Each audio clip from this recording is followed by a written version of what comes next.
कोविड-19 के 5 साल बाद चीन में फिर एक नया वायरस संक्रमण फैल रहा है। इसके लक्षण भी कोरोना वायरस की ही तरह है। इस नए वायरस का नाम ह्यूमन मेटान्यूमो वायरस है, जो कि एक आरएनए वायरस है और वायरस से संक्रमित होने पर मरीजों में सर्दी और कोविड जैसे लक्षण दिख रहे हैं। इसका सबसे ज्यादा असर छोटे बच्चों पर देखा जा रहा है। अमेरिका के राष्ट्रपति डोनाल्ड ट्रंप को शपथ ग्रहण से पहले नई मुश्किल का सामना करना पड़ रहा है। ट्रंप को पॉर्न स्टार स्टॉर्मी डैनियल्स को पैसे देकर चुप कराने के मामले में 10 जनवरी को सजा सुनाई जाएगी। शुक्रवार को जज जुआन मर्चीन ने कहा कि ट्रंप सजा सुनाए जाने के समय व्यक्तिगत रूप से या वर्चुअली कोर्ट में पेश हो सकते हैं। दिल्ली में नरेला विधानसभा के लोगों ने विधानसभा चुनाव का बहिष्कार कर दिया। आपको बता दें कि विधानसभा के बकोली गांव में कुछ सालों में 350 लोगों की मौत हो चुकी है, जो सड़क पार करते समय हुई है। अब इस मामले को लेकर ग्रामीणों ने संबंधित विभाग सहित नेशनल हाईवे अथॉरिटी और दिल्ली सरकार से भी शिकायत की है, लेकिन कोई नतीजा नहीं निकला। उत्तराखंड में नगर निकाय के बीच सियासी घमासान तेज हो चला है। कांग्रेस ने बीजेपी पर आरोप लगाया है कि राज्य में कई कांग्रेसी और निर्दलीय प्रत्याशियों के नामांकन जानबूझकर रद्द कराए गए हैं। इसके जवाब में बीजेपी ने कांग्रेस के इन आरोपों को नकारते हुए पलटवार किया और कहा कि कांग्रेस हमेशा चुनाव से पहले अपनी तैयारी की उपेक्षा करती है। राजनांदगांव में अखिल भारतीय विद्यार्थी परिषद छत्तीसगढ़ का 57वां प्रांत अधिवेशन 3 से 5 जनवरी तक किया जा रहा है। अधिवेशन के उद्घाटन छत्तीसगढ़ के विधानसभा अध्यक्ष डॉक्टर रमन सिंह, उप मुख्यमंत्री अरुण साव ने किया। इस दौरान डॉक्टर रमन सिंह ने बताया कि दुनिया का सबसे बड़ा युवा संगठन अखिल भारतीय विद्यार्थी परिषद है। इसमें 50 लाख से ज्यादा सदस्य हैं। बांग्लादेश में हिंदुओं पर हो रहे अत्याचार और मंदिरों को निशाना बनाए जाने के विरोध में मंडीदीप के उद्यमियों ने बड़ा फैसला लिया। अब वे बांग्लादेश को उत्पाद निर्यात नहीं करेंगे। देशभक्ति की भावना से प्रेरित होकर उद्यमियों ने सामूहिक रूप से ये कदम उठाया है। उन्होंने इस फैसले से सरकार को भी सूचित कर दिया है।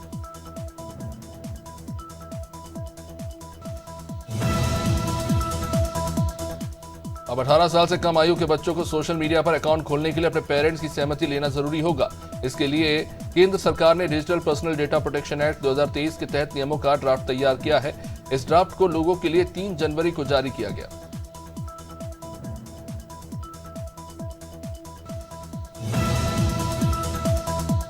फतेहपुर के असौथर थाना क्षेत्र में दंपत्ति का शव मिलने से सनसनी फैल गई। बता दें कि जागेश्वर मंदिर के पास किराना की दुकान में मीरा देवी का शव तख्त में पड़ा था और प्रकाश का शव फांसी के फंदे पर लटका मिला। सूचना के बाद मौके पर पहुंची पुलिस ने दरवाजा तोड़कर दोनों के शव को कब्जे में लिया है और पोस्टमार्टम के लिए भेजकर जांच शुरू की। हरदोई में नवविवाहिता ने फांसी लगाकर आत्महत्या कर ली। घटना हरपालपुर कोतवाली क्षेत्र के मूर्चा गांव की है। खुदकुशी से पहले नवविवाहिता ने मां को फोन किया और फोन न करने की बात कही और उसके बाद उसका फोन बंद हो गया और शव फांसी पर झूलता हुआ पाया गया। राधिका के भाई ने थाने में शिकायत कर ससुराल वालों के खिलाफ कार्रवाई की मांग की है।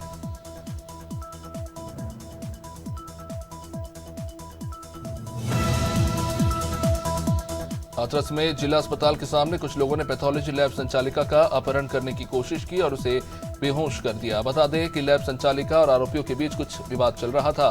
बेहोश अवस्था में लैब संचालिका को इलाज के लिए जिला अस्पताल में भर्ती कराया गया। फिलहाल पुलिस इस मामले की जांच में जुटी हुई।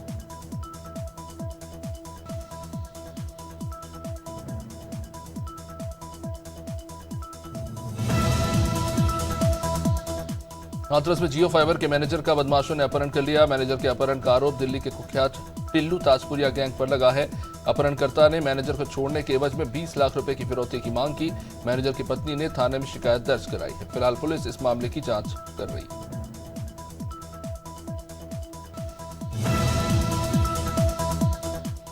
जबलपुर में कार चालक ने राह चलते लोगों को रौंद दिया। हादसे में 2 लोगों की मौत हो गई, 4 लोग घायल हो गए। घटना विजयनगर थाना इलाके के SBI चौक की। बताया जा रहा है कि शराब के नशे में धुत कार चालक संजय पटेल ने राह चलते लोगों पर गाड़ियां चढ़ा दी। फिलहाल पुलिस ने आरोपी कार चालक को हिरासत में लिया है।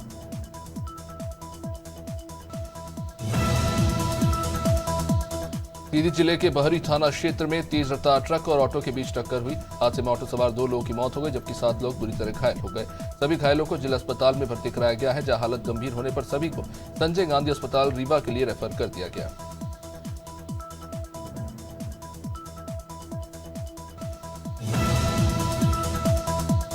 हरदोई के अरवल थाना क्षेत्र में दयालपुर से शाहबाद मंडी जा रही दो ट्रैक्टर ट्रॉलियों की आपस में टक्कर हुई। बता दें कि पहले ट्रैक्टर चालक को झपकी आ गई, जिससे उसने अचानक ही ब्रेक लगा दिया। अब इस कारण पीछे से आ रहे दूसरे ट्रैक्टर ने नियंत्रण खो दिया और पहले ट्रैक्टर से जा टकराया और पलट गया। हादसे में किसी के हताहत होने की खबर नहीं।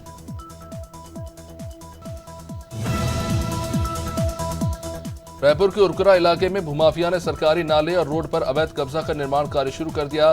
स्थानीय निवासियों की विरोध करने के बाद पुलिस ने इस मामले में कार्रवाई की है। तहसीलदार के आदेश पर सिलतरा चौकी प्रभारी ने मौके पर पहुंचकर निर्माण कार्य पर रोक लगाई। फिलहाल पुलिस इस मामले की जांच कर रही है।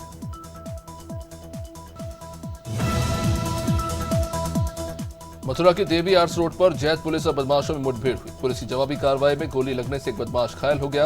पुलिस ने घायल बदमाश समेत उसके एक साथी को गिरफ्तार किया है।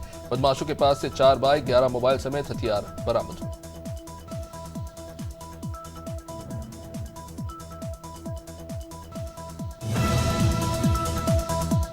दंतेवाड़ा में जिला महिला बाल विकास विभाग, श्रम विभाग और पुलिस प्रशासन की संयुक्त टीम ने बड़ी कार्रवाई की। टीम ने कटे कल्याण विकासखंड से 2 बसों से अनाधिकृत तरीके से हैदराबाद जा रही 180 मजदूरों को रोका। इनमें बड़ी संख्या में नाबालिग शामिल थे। मामले में महिला बाल संरक्षण अधिकारी ने कहा कि नाबालिगों को मजदूरी के लिए ले जाना गैर कानूनी है। सूरजपुर कलेक्टर एस जयवर्धन के निर्देश में तहसीलदार ने सोनपुर डबरीपारा गांव में कृषक रामकेश्वर साहू के दुकान और आवास का निरीक्षण किया।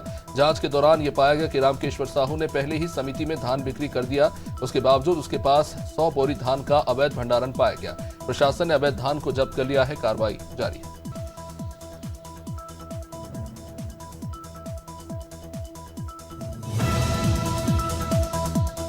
अंबिकापुर संभागीय आबकारी उड़न दस्ता टीम ने सूरजपुर के प्रतापपुर स्थित विदेशी मदिरा दुकान में शराब में मिलावट करते 4 कर्मचारियों को रंगे हाथों पकड़ा। टीम ने मौके पर से कुछ 52.375 लीटर मिलावटी शराब जब्त की। दरअसल लंबे समय से दुकान संचालक और उसके कर्मचारी शासकीय शराब दुकान में मिलावटी शराब का खेल चला रहे थे।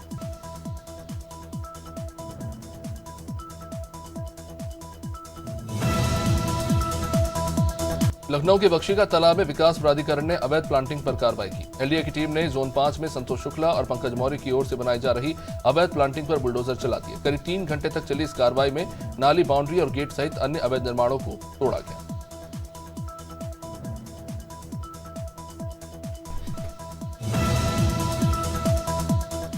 दुर्ग में भूमाफिया के हौसले बुलंद है। पाउवारा गांव में भूमाफिया रोड से लगी कृषक भूमि को आवासीय और कमर्शियल भूमि बताकर ऊंचे दामों पर बेच रहे हैं। इतना ही नहीं, ग्राम पंचायत की एनओसी के बिना ही कृषि भूमि की रजिस्ट्री भी की जा रही है। मामले पर अतिरिक्त कलेक्टर अरविंद एक्का ने भूमाफियाओं के खिलाफ सख्त कार्रवाई करने की बात कही। चंदला में युवाओं ने उर्मिल नदी के गंदे पानी और नवीन बस स्टैंड की संचालन समस्या को लेकर सीएमओ को ज्ञापन सौंपा। युवक अन्वेश रेखवार ने बताया कि नगर में गंदे और बदबूदार पानी की सप्लाई हो रही है। युवाओं ने उर्मिला नदी के पानी की सफाई किए जाने और नवीन बस स्टैंड को संचालित करने की मांग की।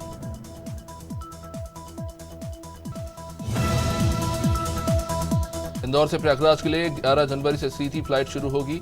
रिलायंस एयर कंपनी इस फ्लाइट का संचालन करेगी। कंपनी से प्रयागराज कुंभ को देखते हुए शुरू कर रही है।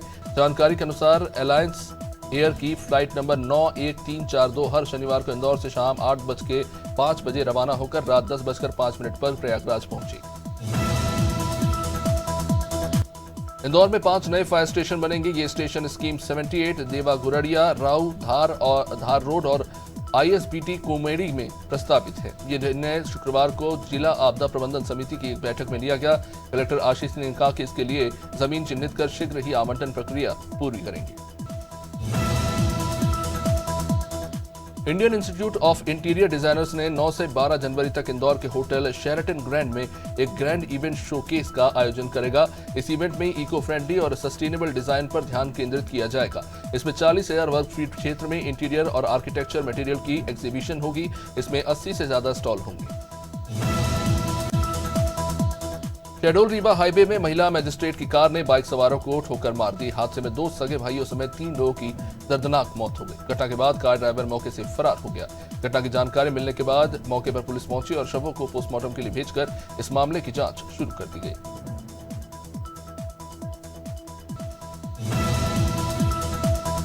मथुरा के रिफाइनरी थाना क्षेत्र में भीषण सड़क हादसा, जहां एक ट्रक ने 2 लोगों को ठोकर मार दी। हादसे में बाइक सवार एक युवक की मौके पर मौत हो गई, जबकि एक की हालत गंभीर है। बताया जा रहा है कि घने कोहरे के कारण टक्कर हुई थी। सूचना के बाद पहुंची पुलिस ने घायल युवक को सिटी के हॉस्पिटल में भर्ती कराया।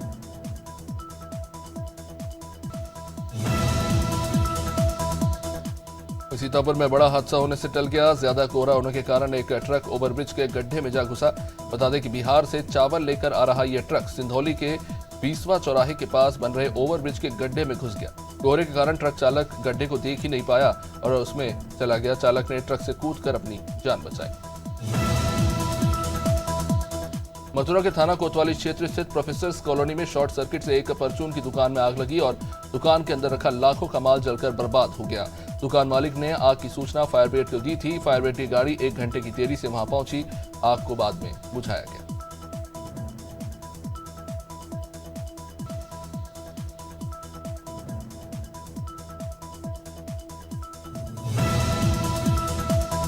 सागर की रेहली में किसान टमाटर के सही दाम न मिलने से परेशान हैं। किसानों का कहना है कि वे कड़ी मेहनत और भरपूर लागत लगाने के बाद टमाटर उगाते हैं, लेकिन बाजार नहीं मिलने के कारण फसल का सही जो मूल्य है वो नहीं मिल रहा। किसान शासन से लंबे समय से टमाटरों के उत्पाद की फैक्ट्री लगाने की मांग कर रहे हैं, लेकिन अभी तक किसानों की मांग अटकी हुई।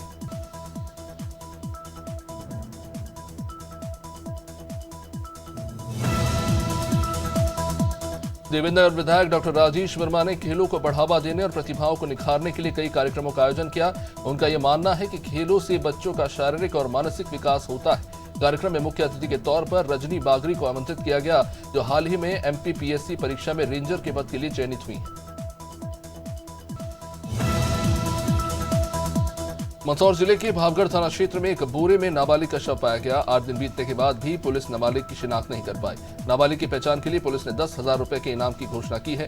मामले को लेकर शहर कांग्रेस अध्यक्ष डॉक्टर राघवेंद्र सिंह तोमर ने राष्ट्रपिता महात्मा गांधी की प्रतिमा पर माल्यार्पण कर अनशन शुरू कर दिया।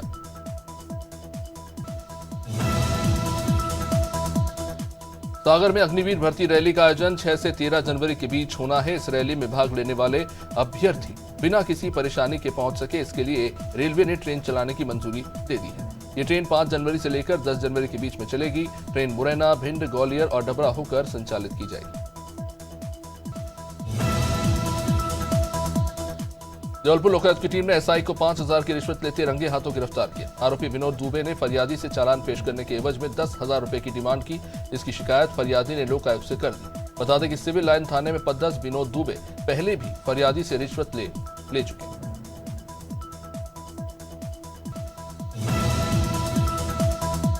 हल्द्वानी में बीजेपी सांसद अजय भट्ट ने मेयर प्रत्याशी गजराज मिश्र के चुनावी कार्यालय का शुभारंभ किया। इस दौरान विधायक बंशीधर भगत समेत अन्य पदाधिकारी भी मौजूद रहे। सांसद अजय भट्ट ने कहा कि जिस तरह देश और प्रदेश में बीजेपी सरकार बनी है, उसी तरह से त्रिस्तरीय चुनाव में भी बीजेपी की ही सरकार बनेगी। प्रयागराज कुंभ में आरएसएस से जुड़े शिक्षा, संस्कृति, उत्थान न्यास ज्ञान महाकुंभ का आयोजन करेगा। कार्यक्रम की जानकारी देते हुए न्यास के राष्ट्रीय सचिव अतुल कोठारी ने बताया कि 10 जनवरी से 10 फरवरी तक ज्ञान महाकुंभ में नई शिक्षा नीति से लेकर भारतीय ज्ञान परंपरा पर चर्चा होगी। इस दौरान देश भर के ख्यातिनाम शिक्षाविद इसमें शामिल होंगे। खालिस्तानी आतंकी पन्नू के सोशल मीडिया पर धमकी दी जाने के बाद केंद्र और उत्तर प्रदेश सरकार ने सभी सीमाओं पर हाई अलर्ट जारी कर दिया है। इसी कड़ी में देर रात बहराइच और श्रावस्ती जिले के एसपी ने नेपाल सीमा का निरीक्षण किया और सुरक्षा बलों को हर गतिविधि पर नजर रखने का सख्त निर्देश दिए।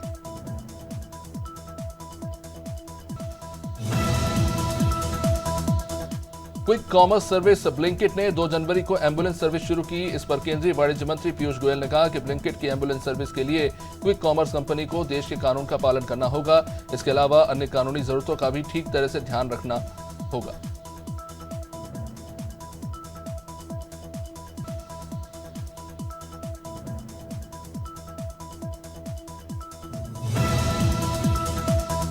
इस हफ्ते सोने चांदी के दाम में तेजी देखने को मिली। India bullion and jewellers association के मुताबिक पिछले शुक्रवार यानी 27 दिसंबर 2024 को 10 ग्राम 24 कैरेट गोल्ड का दाम 76,436 रुपए था, जो एक हफ्ते बाद 1,068 रुपए महंगा होकर 77,504 रुपए पर पहुंच गया है।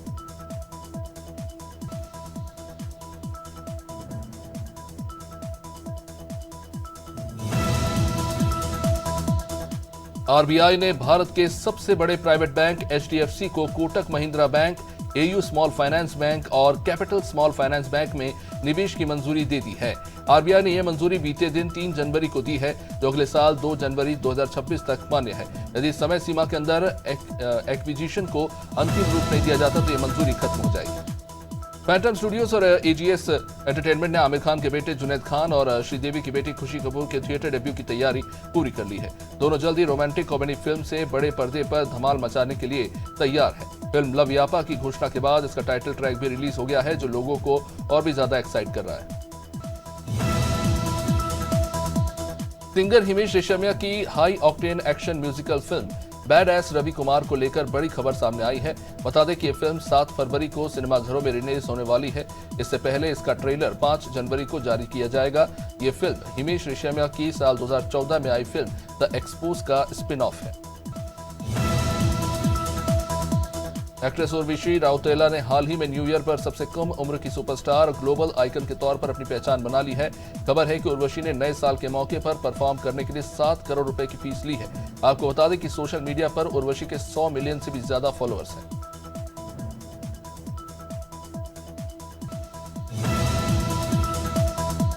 एक्टर जयदीप अहलावत की वेब सीरीज पाताल लोक 2 का टीजर रिलीज हो गया। इस टीजर में हाथीराम चौधरी अपने स्टाइल में कीड़े की कहानी सुनाते दिखाई दे रहे हैं। करीब 4 साल के लंबे इंतजार के बाद अब फैंस को हाथीराम का किलर अंदाज देखने को मिलेगा। इसका पहला सीजन मई 2020 में रिलीज किया गया था।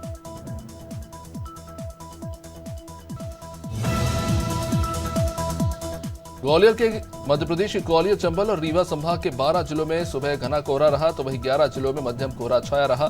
कुछ स्थानों पर विजिबिलिटी 100 मीटर से भी कम रही। मौसम विभाग के मुताबिक अगले 2 दिन प्रदेश में कोहरे और तेज ठंड का असर रहेगा। इसके बाद ठंड से राहत मिल सकती है।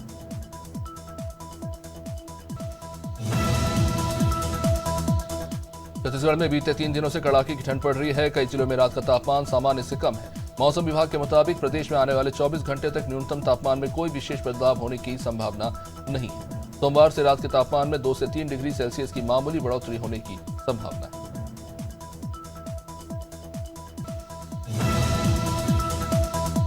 यूपी में सर्दी बढ़ गई है। प्रदेश में 20 शहरों का पारा 10 डिग्री से कम रिकॉर्ड किया गया है। मौसम विभाग ने आज 10 जिलों में कोल्ड डे और 26 जिलों में कोहरे का येलो अलर्ट जारी किया। लखनऊ में सुबह 9 बजे तक विजिबिलिटी 50 मीटर से कम रही। बेंगलुरु और दिल्ली से लखनऊ आने वाली 2 फ्लाइट्स को कैंसिल कर दिया गया है। देश के पहाड़ी इलाकों में हो रही बर्फबारी का असर बिहार में भी दिख रहा है। पिछले 3 दिन से कई जिलों में ठंड बढ़ गई है। आज 12 जिलों में घने कोहरे का येलो अलर्ट है। बीते 24 घंटे के दौरान बांका सबसे ठंडा जिला रहा। वहीं राजधानी पटना का तापमान 10 डिग्री के भी नीचे दर्ज किया गया, जबकि किशनगंज 25 डिग्री के साथ सबसे गर्म जिला रहा। वहीं झारखंड में भी शीतलहर का सितम जारी है। ठंडी हवा के झोंकों ने जनजीवन को प्रभावित किया है। सुबह गहरी धुंध भी देखने को मिल रही है। उसकी बूंदें जमने लगी है। बीते 24 घंटे में कांके राज्य में सबसे ज्यादा ठंडा रहा। ये यहाँ का पारा लुढ़क कर 3.3 डिग्री सेल्सियस पर जा पहुंचा। वहीं खूंटी का न्यूनतम तापमान 5.3 डिग्री दर्ज किया गया।